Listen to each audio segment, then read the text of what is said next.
I'm pregnant with Sullivan's child, so divorce him and let me have him." Rebecca suddenly bowed her head, tears in her eyes.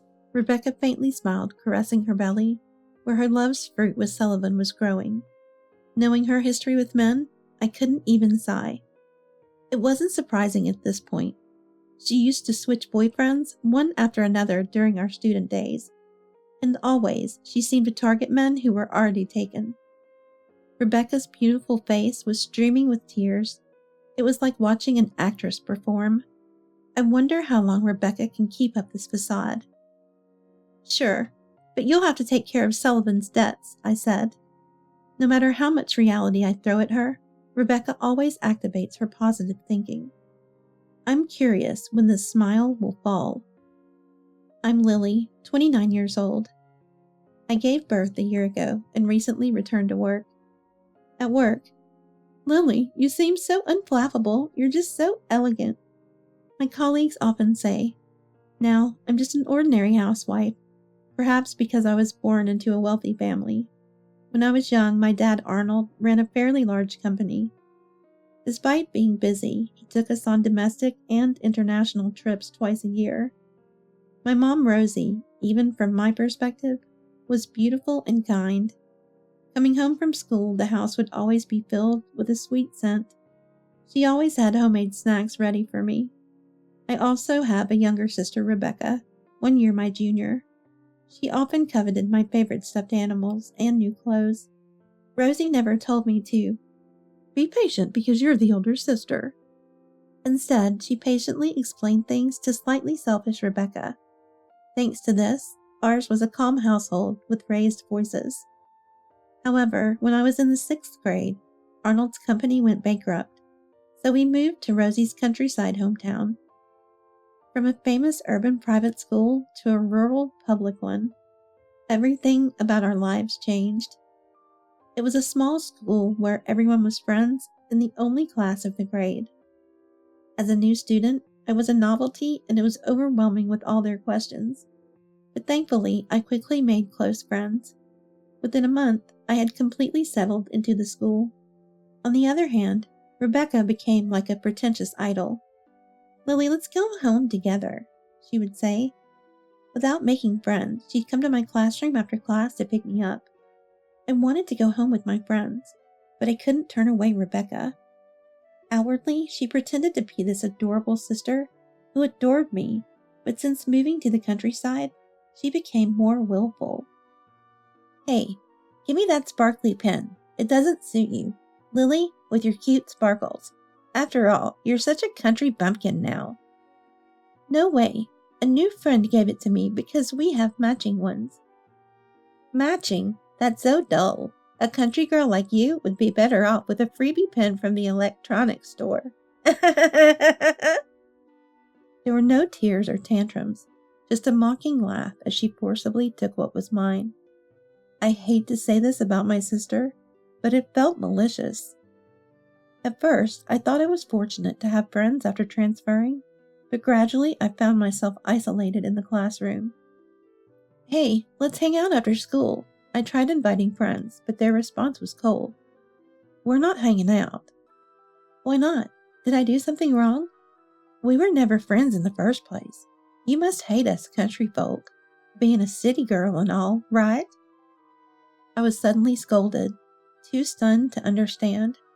Looking around, I noticed everyone in class giving me cold stares. Then Rebecca showed up. "Lily, let's go home together."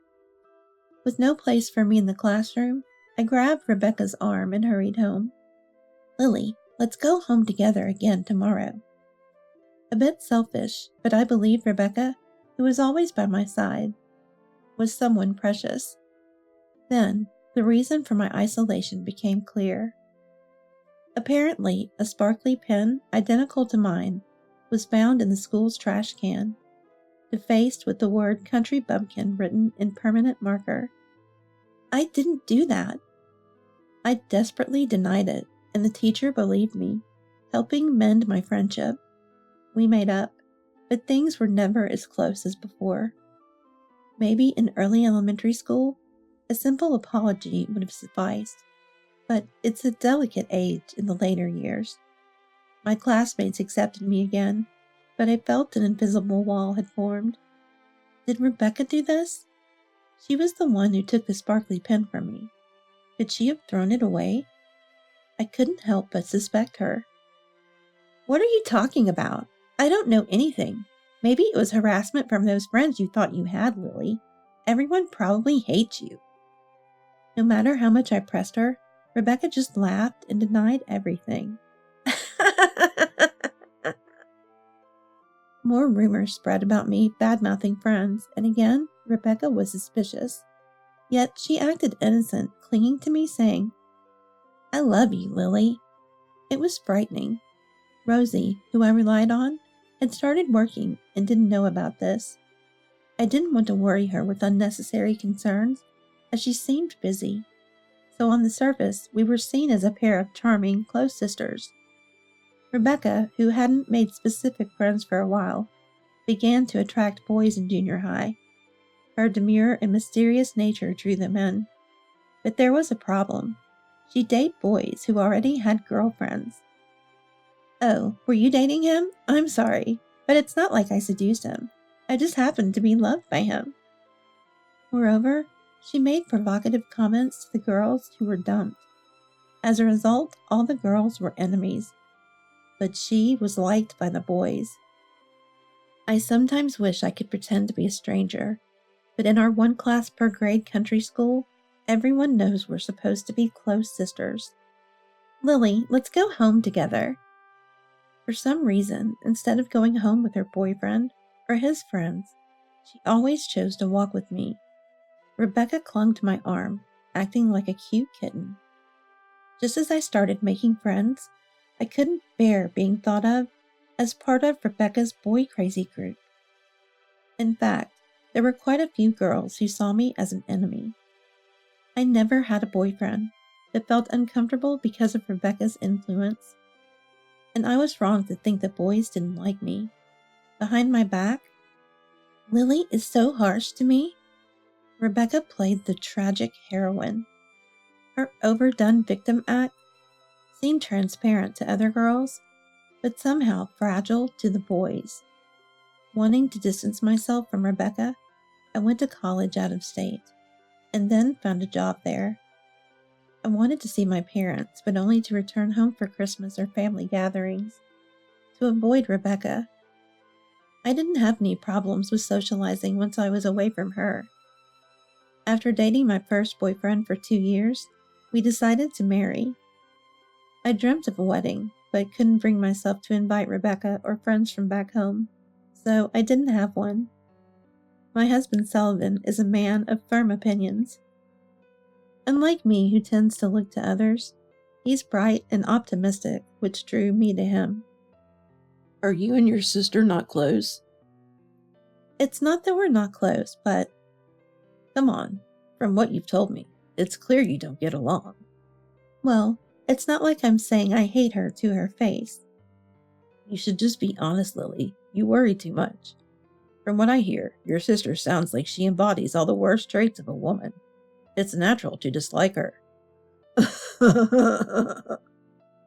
Sullivan's laughter eased my dislike for Rebecca a bit. He's always smiling. Like the time we were forgotten at a restaurant and waited over 30 minutes, he didn't get angry.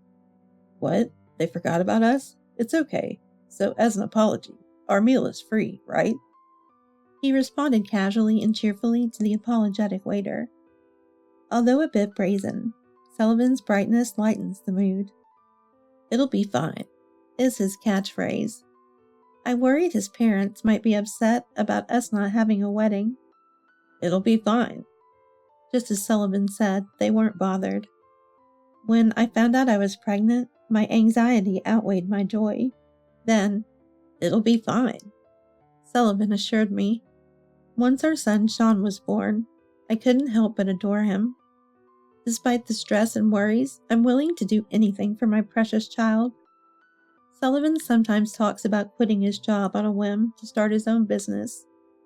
Just after giving birth, I'm bewildered, but he laughs it off. "It'll be fine." and confidently pursues his beliefs. It was tough managing the housework and childcare alone since Sullivan was busy, but I felt that he could break through any barrier. I believed he'd be my hero if I ever really needed him. His optimism was a great comfort to me. This helped me reduce my aversion to Rebecca, and I started visiting home more often to let my parents interact with Sean. Rebecca and I are both nearing 30 now. Rebecca, once seen as a selfish and cunning sister, had become a beautiful adult, perfectly suited in high-end brand clothing and accessories, still single and living at home whenever we visited. Lily, Sullivan, welcome. Please make yourselves at home. Sean, let's play together. Rebecca would warmly greet us. It seemed I was the only one who still harbored ill feelings. Look at that. Rebecca's actually a nice girl. I imagine someone much harsher from your stories, Lily. She's like an elegant beauty, incorporating brands without being pretentious. Yeah, she's become a kind woman. It's like her childhood self was a lie. I'm relieved. Lily, are you mean? Jealous of cute Rebecca? Putting her down won't raise your stock, you know. His words hurt me, but they made me realize I had painted a negative picture of Rebecca to Sullivan.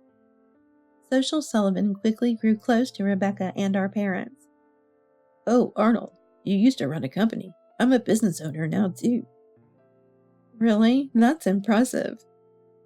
It's in distribution. It's deep. Trusting my eye to source top-quality goods. It's exhilarating when they hit big. I'm not cut out for being an employee. Becoming an entrepreneur, that's the best feeling. Rebecca and my parents praised him, seemingly impressed. But Sullivan was so boastful that I discreetly cautioned him. He frowned displeased. What's up with that? You're so worried. Opposing my independence? It's not right for a wife to meddle in her husband's business. Right, Arnold? Arnold just shrugged, non-committally. Lily, it's fine. I want to hear more about Sullivan's work. Rebecca interjected, and Sullivan eagerly continued. That's amazing. Way to go, Sullivan. Rebecca knows how to handle men. Sullivan, looking pleased, slightly annoyed me. Wanting to impress Rebecca and my parents, Sullivan was more talkative than usual. His confidence, once attractive, now seemed boastful and shallow. The magic of love slowly dissolving, I began to doubt the confident, cool Sullivan. Unable to bear it, I retreated to the next room with a crying Sean. Looking away from them was my mistake. Sullivan and Rebecca had apparently grown close. One Sunday, while Sean and I were relaxing, Rebecca suddenly appeared and bowed her head. Lily, I'm sorry. Please break up with Sullivan. I'm carrying the child of our love. What? As soon as she entered the living room, Rebecca, with tears in her eyes, made her appeal. Wait a minute. I don't understand. Sullivan, my husband? Tearful Rebecca faintly smiled at my confusion and said, Yes, your husband, Lily. Sullivan. I'm pregnant with Sullivan's child, so please divorce him and let me have him. I felt a chill spread through my body. Rebecca hadn't changed at all. I knew all too well about her history with men, so I couldn't even sigh. I wasn't surprised anymore. She used to switch boyfriends one after another, and always she seemed to target men who were already taken. But to go after her own sister's husband, how shameless could she be? I felt my strength drain away and just looked down at Rebecca expressionlessly. Rebecca was crying with a beautiful face, like an actress performing. I wonder how long she can keep up this act. Lily, I'm sorry. I didn't mean to hurt you. It just so happens that the man who loved me is your husband. Oh, I know it sounds like an excuse. I'm wrong, and all I can do is apologize sincerely. I'm sorry for taking away someone important to you. Her insincere words were followed by more tears. But did Sullivan really betray me and have an affair with Rebecca? As if reading my thoughts, Rebecca slightly raised her face. Lily, I think I'm wrong too, but you're not innocent. Sullivan said you don't understand his work. He's trying hard as a businessman, and you're not fulfilling your duties as a wife. Instead, working a side job for pocket money? It's too much that you're not supporting busy Sullivan. Sullivan said that? Rebecca lifted her chin slightly and replied, Yes, he confided in me. He also says this. Lily has completely become a mom since having Sean, abandoning her womanhood. But I've been working hard at my job and with child rearing. But before I could finish, Rebecca interrupted. Lily, just stop. It's unseemly. You said you're working hard at parenting, but Sean is already over a year old and playing alone right now. Even though you leave him at daycare, what are you working so hard for? This is what Sullivan said. Rebecca took a breath and looked me straight in the eye. Lily, you've taken Sullivan's kindness for granted. It's no wonder he's changed his heart to another woman. I fully understood Rebecca and Sullivan's feelings. I was foolish to believe Sullivan would come to my rescue when needed. Did Sullivan, who left all the household and childcare duties to me, ever help me even once? Now I'm used to raising Sean alone. I wouldn't be troubled without Sullivan. I burst out laughing unintentionally. So I appeared to just be pretending to parent. That's right, Lily. You've neglected Sullivan too much by using your role as a mom.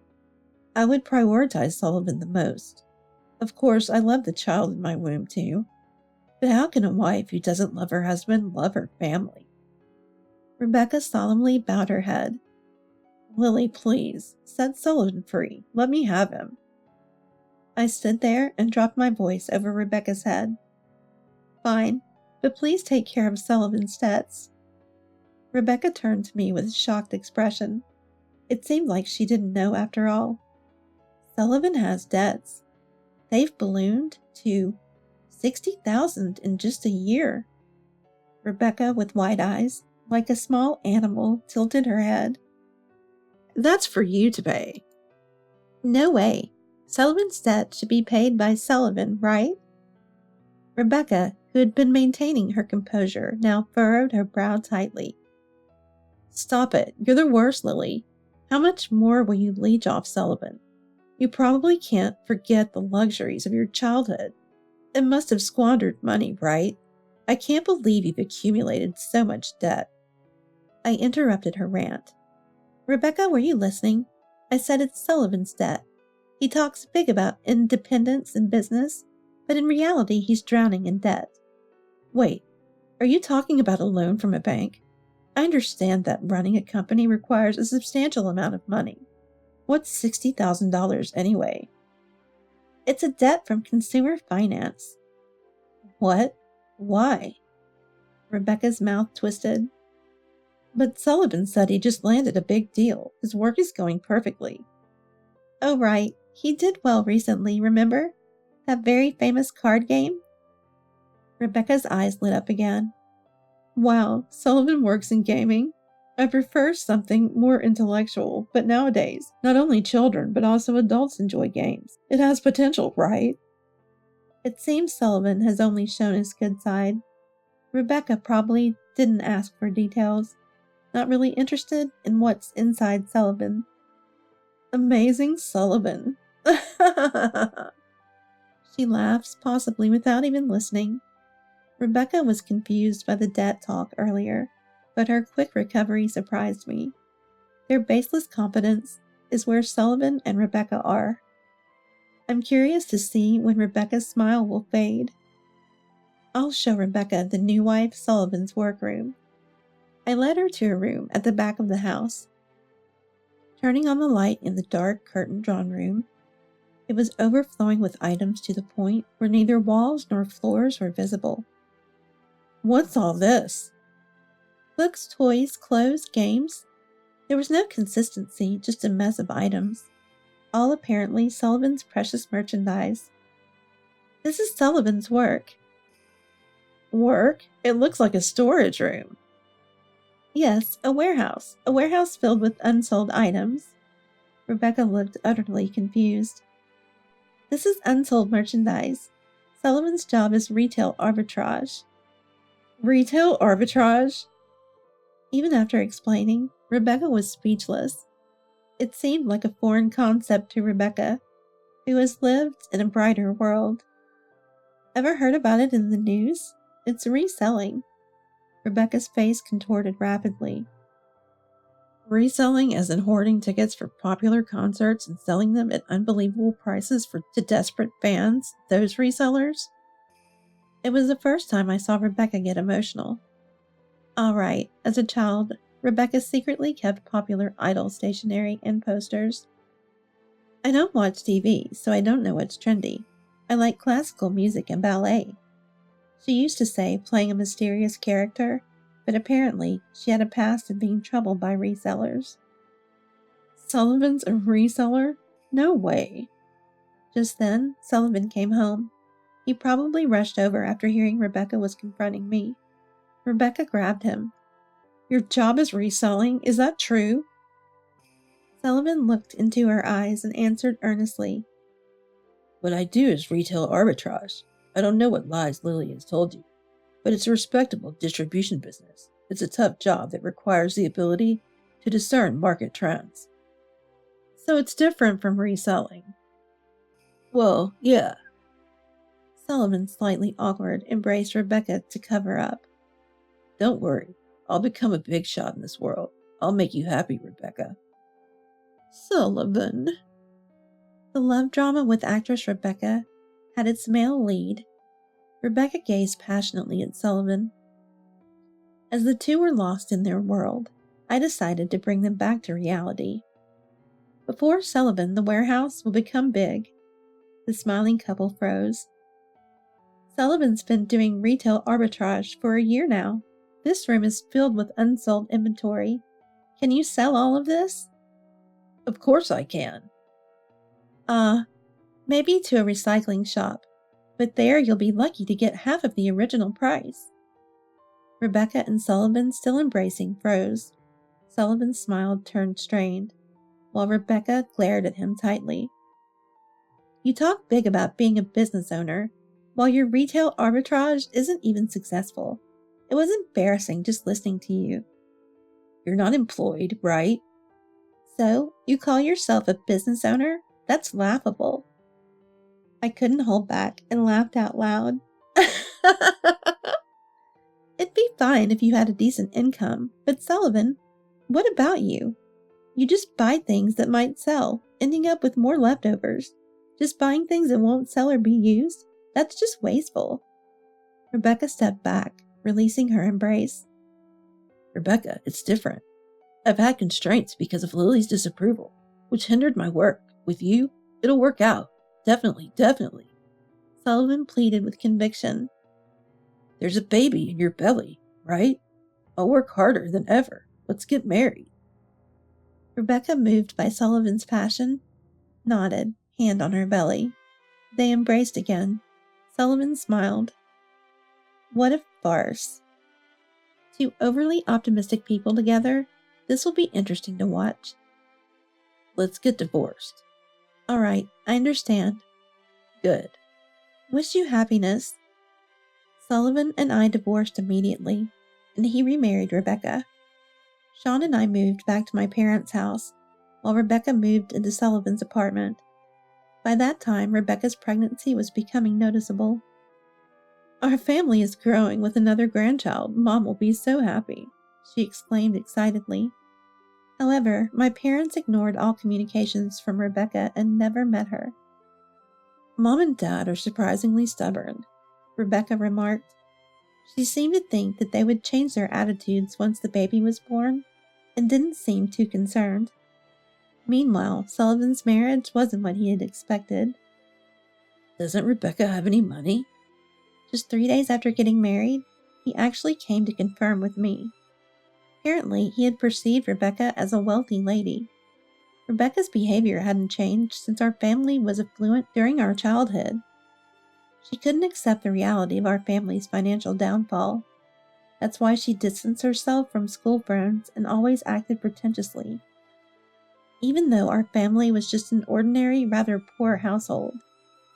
But Rebecca always wears branded stuff, Sullivan protested. Yes, but most of those are probably fake. Rebecca works as a temp worker. She doesn't have that kind of money. Fake? I can't believe it. I thought I was marrying a rich, kind, beautiful woman instead of Rebecca. You didn't appreciate my efforts? I've been deceived.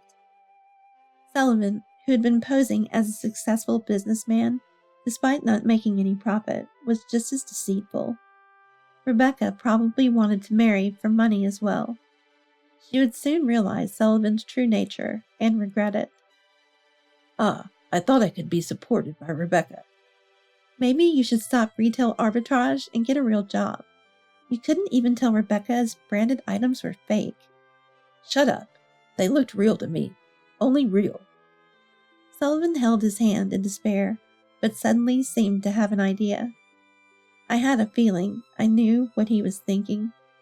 He nodded to himself with a scheming look. Maybe I'll try branded goods next time, he mused. I almost warned him, but swallowed my words. It's not my concern anymore.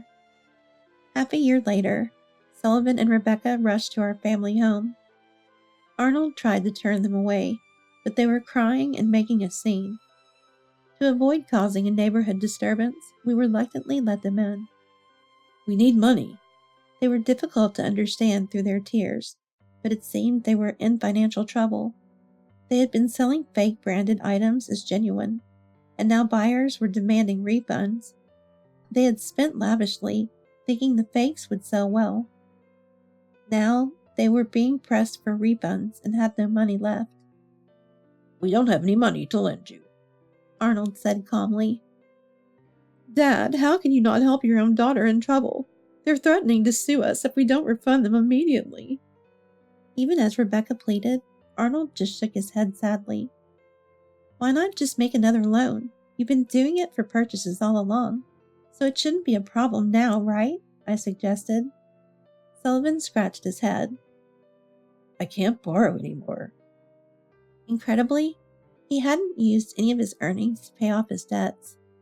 He had even taken loans to buy fake branded goods, but only paid the interest. The debt that was $60,000 at the time of our divorce had ballooned to who knows how much. Wow, glad I divorced, I exclaimed unintentionally. Rebecca then turned on me. What do you mean by that? Why did you push such a debt-ridden man onto me? I'm getting divorced too. I don't need this kind of man. What, Rebecca? You were enthusiastic about selling fake brands. It's your specialty. You did most of the purchasing and selling, Sullivan retorted. Shut up. Sullivan has no sense for retail arbitrage. I was the one making a profit. You should be grateful. Rebecca snapped back. What a perfect match they were. Seeing Rosie silently suffering, Rebecca targeted her next. Mom, the baby is born. It's cute, right? You want to meet your grandchild, don't you? Lend us money if you want to see it.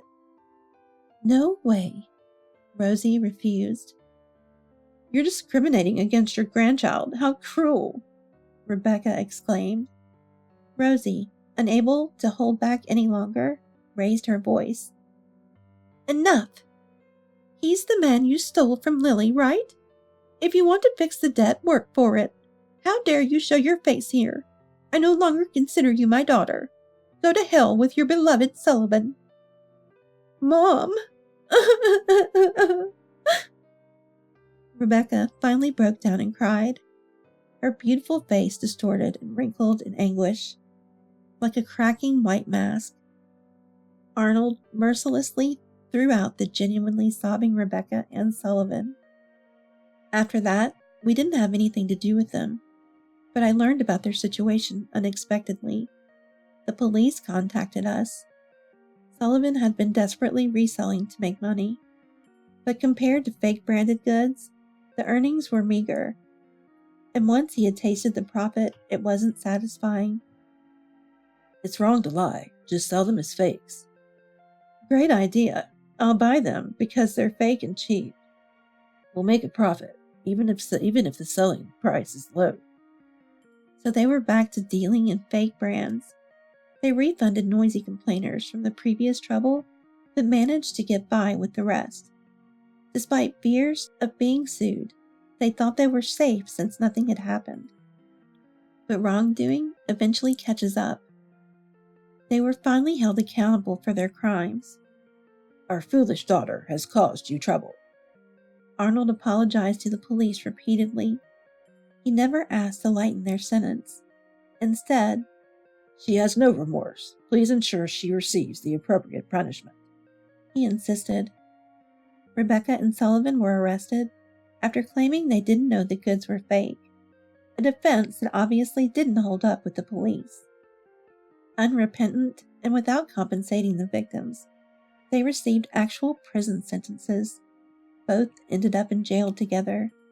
They begged for forgiveness once their fate was sealed, but it was too late.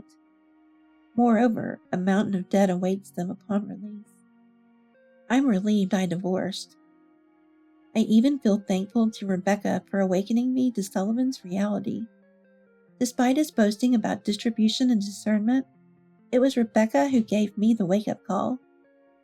I'm still living at my parents' house. I haven't remarried, but Sean has a younger brother now. We took in Rebecca's child. Our family isn't wealthy, but we manage without wasteful parents.